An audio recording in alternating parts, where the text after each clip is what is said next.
2026 தேர்தல் பொறுத்த வரைக்கும் விஜய்க்கு வந்து தோல்விதானா? தோல்விதான், கட்டாயம். அடுத்து பிரபல ஜோதிடர்கள் கூட ஒவ்வொருத்தரும் செப்டம்பருக்கு மேல அவருக்கு வந்து மிகப்பெரிய ஒரு எழுச்சி வரப்போகுது, அந்த கட்சி பெரிய அளவில் வரப்போகுது அப்படின்னாங்க. ஆனால் நான் தொடர்ந்து சொல்லிக்கிட்டே இருக்கேன், அவருக்கு வந்து இந்த அஷ்டம சனி, அஷ்டம ராகு, இப்போ 2ல் இருக்க கேது, அவருக்கு வந்து நடக்கிற சுக்கிர திசையில ராகு புத்தி அவருக்கு கண்டிப்பாக ஒரு மிகப்பெரிய பின்னடைவையும் அவப்பெயர்களையும் அவமானத்தையுமே கண்டிப்பாக இந்த தேர்தல் வந்து கொடுக்க போகுது. மக்கள் அந்த வேடிக்கை பார்க்க வரவங்க ஓட்டா மாறாது அப்படிங்கிறத அவர் மீண்டும் வெளிப்படையாகவே அவர் சொல்லிட்டார். அவருக்கு தெரியுது, கள நிலவரம் அவர் தெரிஞ்சுக்கிட்டாரு. அப்போ இந்த தேர்தலில் அவர் சரியான பாடம் புகட்டப்படும். அப்படின்னா என்னன்னா, அவருக்கு தோல்வி தான் ஒரு மனிதருக்கு பாடத்தை புகட்டும். அப்போ அவரே சொல்கிறாரு, எனக்கு என்ன நட்டமாக போச்சு, நீ ஓட்டு போடலன்னா போங்க அப்படின்னு சொல்கிறாரு. சீமான் காரைக்குடியில் ஜெயிக்கிறதுக்கான வாய்ப்பு உண்டு. விஜய் சென்னை பெரம்பூர்ல போட்டியிட்டால் ஜெயிப்பாரா? முதல்ல அவர் போட்டியிடுறாராங்கிறதே தெரியல. முழுசையும் நம்ம வெற்றி கொடுக்க முடியாத சூழ்நிலை ஏற்படுறதுனால அதை ஏற்றுக்கிட்டாரு. அவரளவுக்கு அவர் தெரிஞ்சிருச்சு. அவங்களுக்குமே வந்து ஒரு பாதிக்கு மேலே தான் ஜெயிக்க முடியும். முழுசா 10 தொகுதியிலையும் ஜெயிக்கக்கூடிய வாய்ப்பு அவங்களுக்கு இல்லை. கலைஞர் அவர்கள் ராஜதந்திரமாக இருந்தார், ஜெயலலிதா அவர்கள் வந்து ஒரு சாணக்கியத்தனத்தோடு இருந்தாங்க, அப்படிலாம் எவ்வளவோ சொன்னாங்க. ஆனால் உண்மையான ஒரு சாணக்கியத்தனம், உண்மையான ஒரு இது வந்து பாலிடிக்ஸ் வந்து தெரிஞ்சவர் வந்து எடப்பாடி அவர்கள் தான். அதனால் திமுகவை பொறுத்த வரைக்கும் இந்த கூட்டணினால தான் அவங்க ஜெயிச்சாங்க அப்படிங்கிறதெல்லாம் ஒன்றுமே இல்லை. கட்டாயம் அவங்க எந்த கூட்டணியுமே இல்லாமல் இருந்தாலும் சரி, தனியாக நின்றிருந்தாலும் கண்டிப்பாக அவங்க ஜெயிப்பாங்க.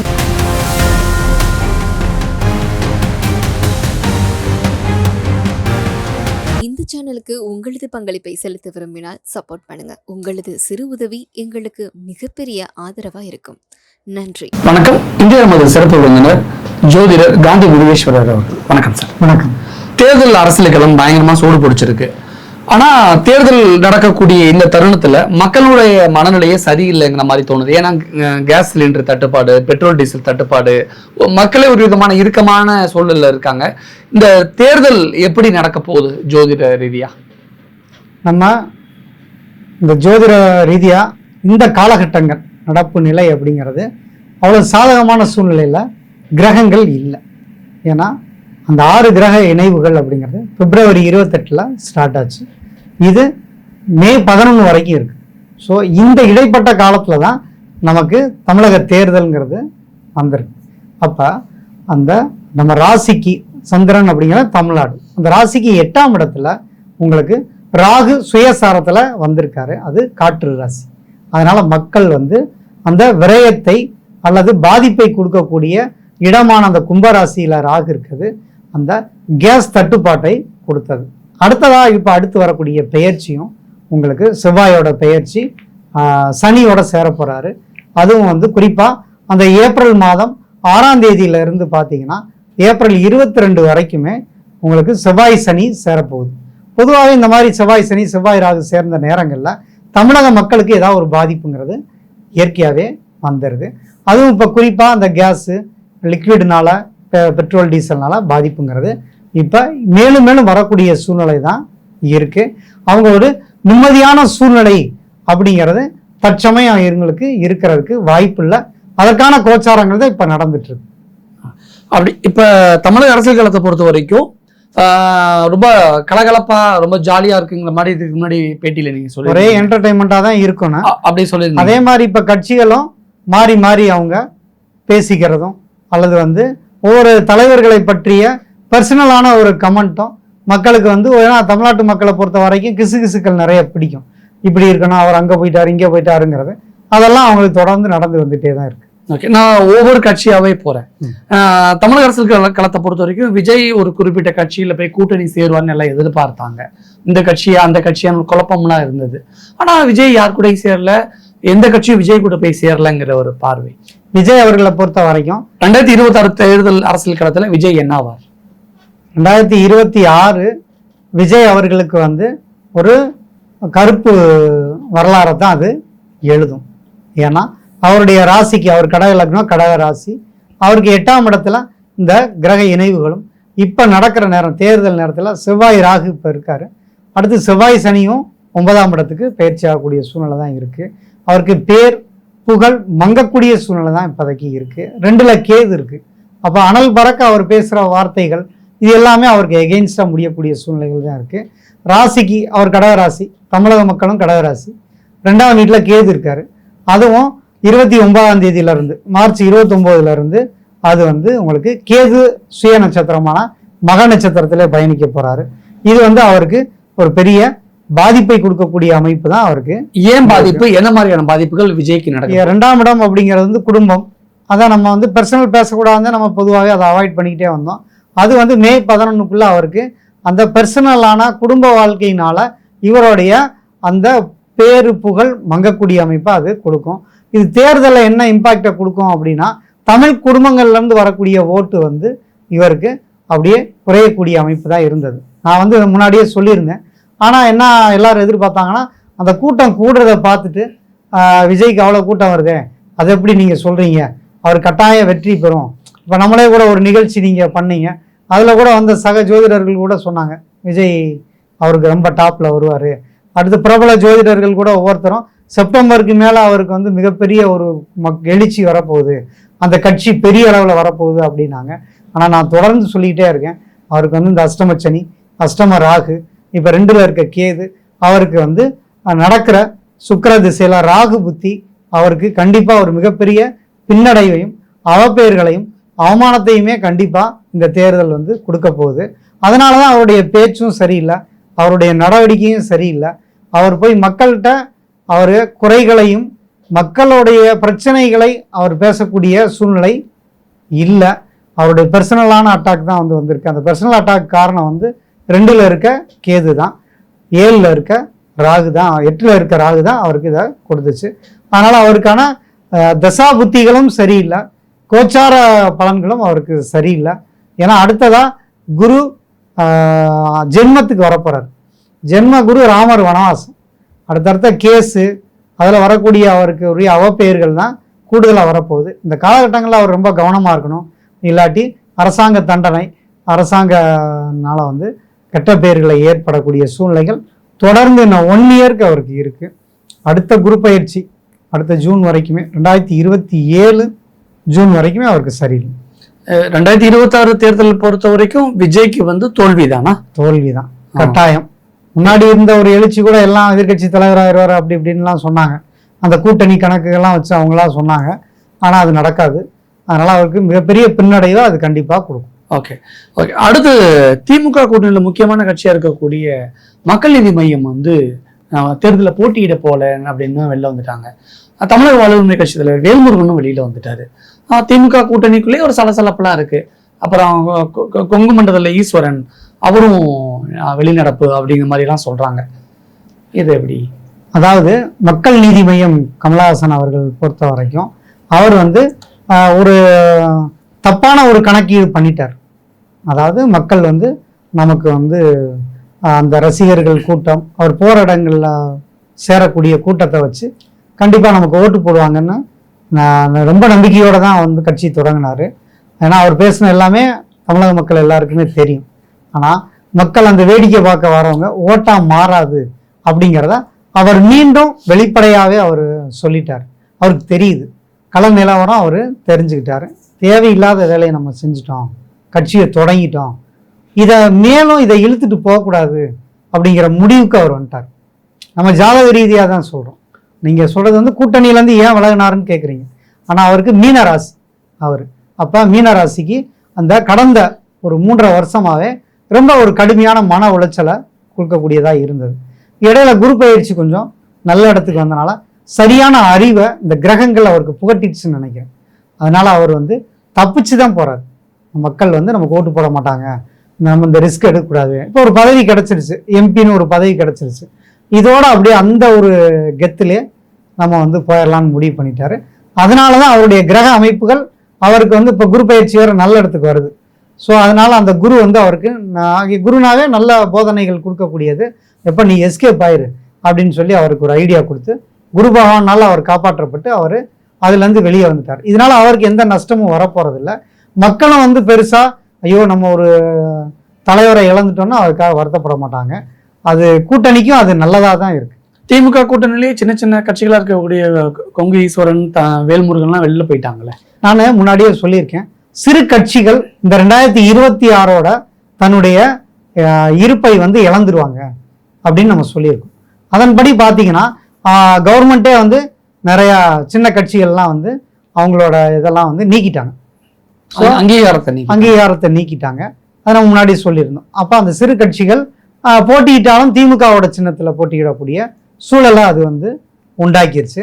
அதனால சிறு கட்சிகளோட வளர்ச்சிங்கிறது இதோட இந்த தேர்தலோட முடிவுக்கு வந்துடும். அதனால தான் வந்து இந்த ஒரு சீட்டுக்காரங்கெல்லாம் வந்து அதை ஒரு பெரிய கட்சியாக நினச்சிக்கிட்டு நமக்கு மக்கள் ஆதரவு இருக்குது அப்படி இப்படின்னு நினச்சிக்கிட்டு வந்தாங்க. அவங்களுக்கு ஒரு சரியான ஒரு பாடம் வந்து தெரிஞ்சிருச்சு, கள நிலவரம் தெரிஞ்சிருச்சு. அவங்க ஜாதகத்திலையும் அது வந்து ஒரு நல்ல நேரம் பிறந்திருக்குன்னு தான் அதை பார்க்கணும்.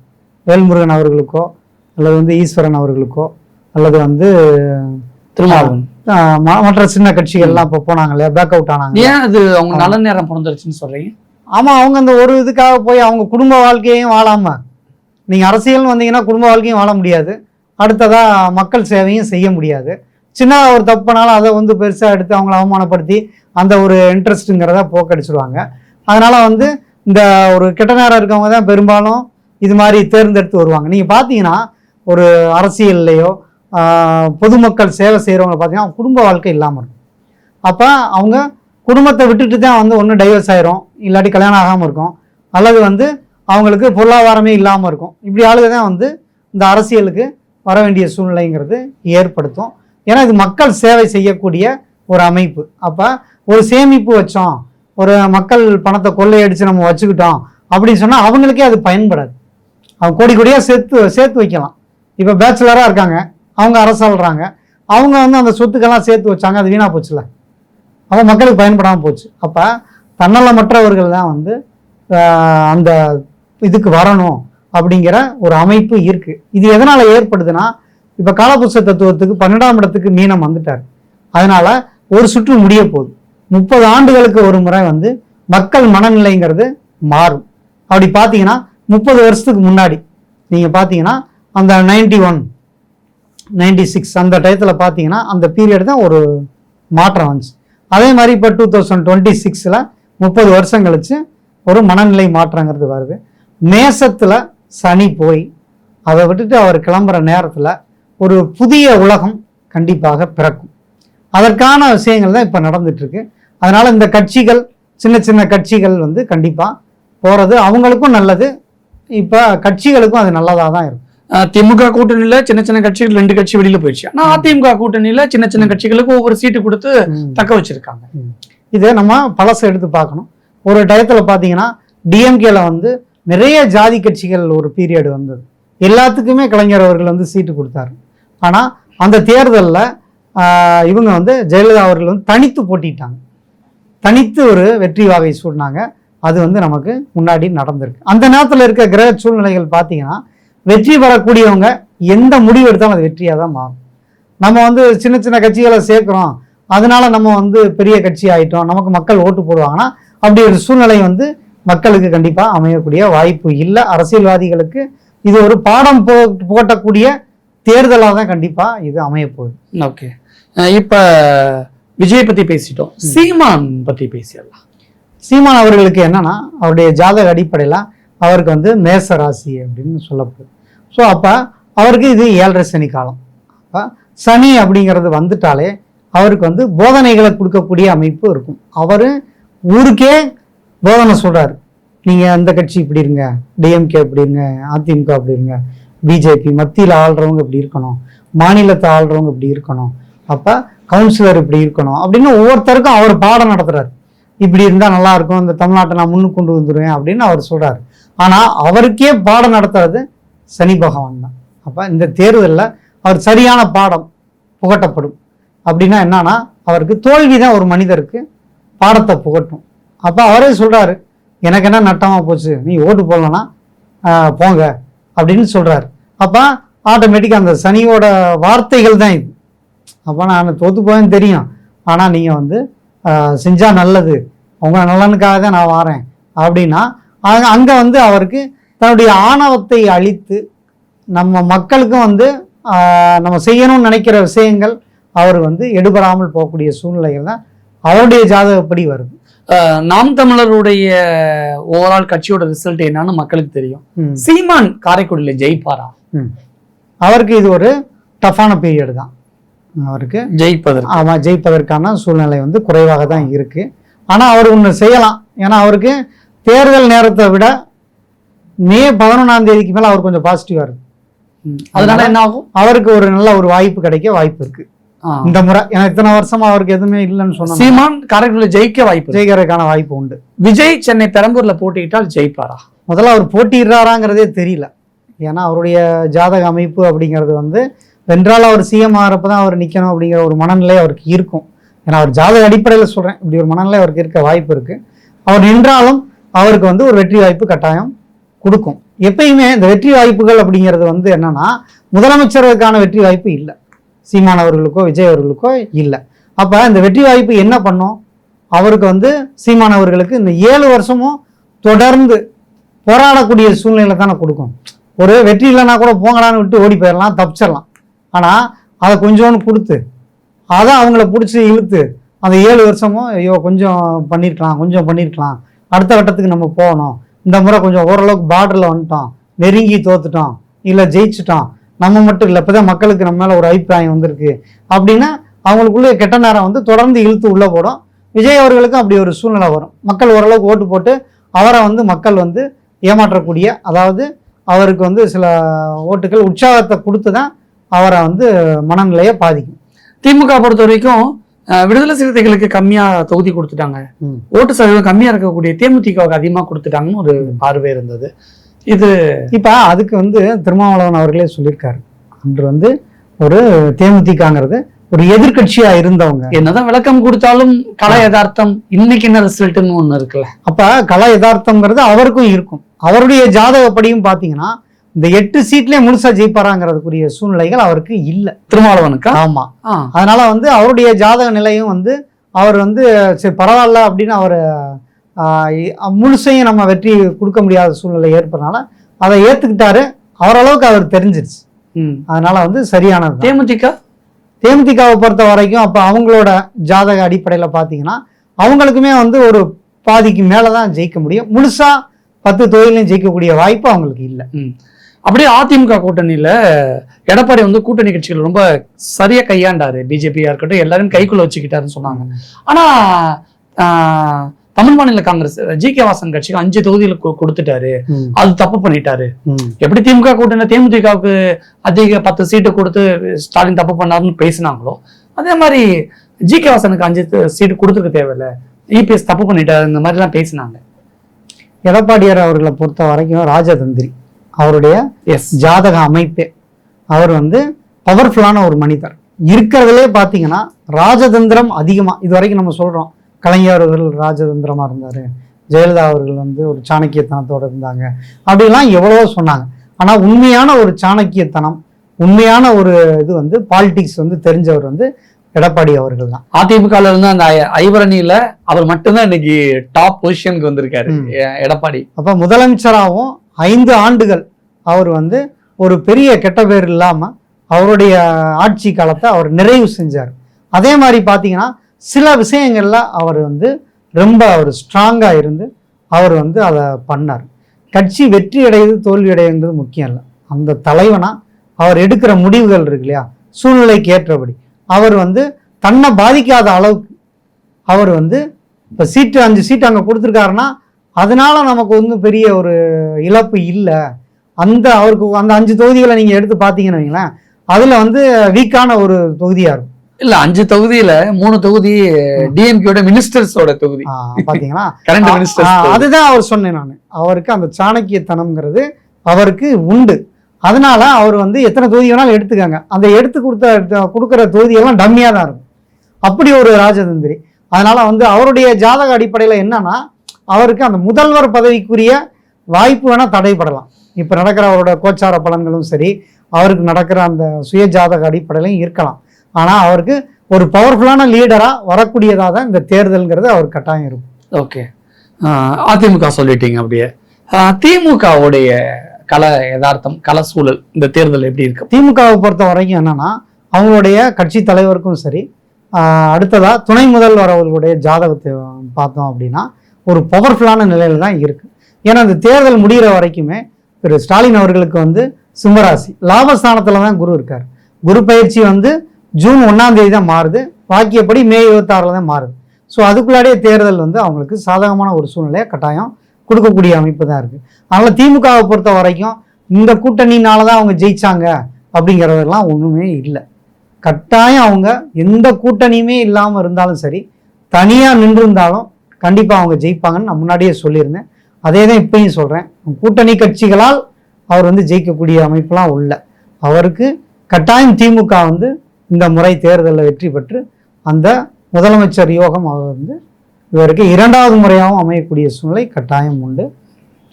இப்போ ஓவராலாக தமிழக அரசியல் களம் இந்த 2026 எப்படி இருக்க போது மக்கள் எப்படி எதிர்கொள்ள போறாங்க, எப்படி பார்க்க போறாங்க? இந்த தேர்தல் நிலவரத்தை பொறுத்த வரைக்கும் அவங்க புதுசா வந்து கலந்துக்கக்கூடிய ஒரு தேர்தலா இருக்கு. ஏன்னா விஜய் அவர்கள் புதுசா கட்சி தொடங்கி வந்திருக்காரு. ஏடிஎம்கேலையும் நிறையா வந்து மாற்றங்கள் பண்ணி அவர் தலைவராக அவர் நிற்கிறாரு. அதே மாதிரி திமுகவிலையும் பார்த்தீங்கன்னா பழைய மூத்த உறுப்பினர்கள்லாம் இல்லாமல் இப்போ வந்து புது ஆட்கள் நிறையா இந்த முறை வந்திருக்காங்க. ஜோதிட ரீதியாக ஓவராலாக பார்த்தோம் அப்படின்னா மக்களுக்கு வந்து தேர்தல் நேரம் ஒரு குழப்பமான நேரமாக தான் இருக்கும். ஆனால் அது வந்து இந்த புறச்சூழல்கள், இந்த கிரக இணைவுகளால் விட்ட பாதிப்பாக இருந்தாலும் மே அந்த 4ஆம் தேதிக்கு மேலே அவங்க வந்து மே 11க்கு மேலே இந்த கிரக இணைவுகள்லாம் வந்து விலக கண்டிப்பாக வந்து ஒரு பீஸ்ஃபுல்லான ஒரு காலத்தை அடுத்து வரக்கூடிய ஒரு 3 ஆண்டுகள் அவங்களுக்கு சிறப்பாக தான் இருக்குது. தொடர்ந்து ஒரு நல்ல நேரம் தமிழக மக்களுக்கு கண்டிப்பாக பிறக்க போகுது. நிறைய விஷயங்கள்ல தமிழக அரசியல் களம் குறித்து ஷேர் பண்ணியிருக்கீங்க. ஒவ்வொருடைய அரசியல் கட்சிகளுக்கும் எப்படியான எதிர்காலம் இருக்க போகிறது, எப்படியெல்லாம் இந்த 2026 தேர்தல் அமைய போகுதுன்னு சொல்லியிருக்கீங்க. கண்டிப்பா எல்லா மக்களுக்கும் ரொம்ப யூஸ்ஃபுல்லா இருக்கு. நம்பலாம் தேர்தலுக்கு 1 மாசம் கூட முழுசா இல்லை, பொறுத்திருந்து பார்க்கலாம். நிறைய விஷயங்கள் ஷேர் பண்ணிக்கிட்டீங்க. நன்றி.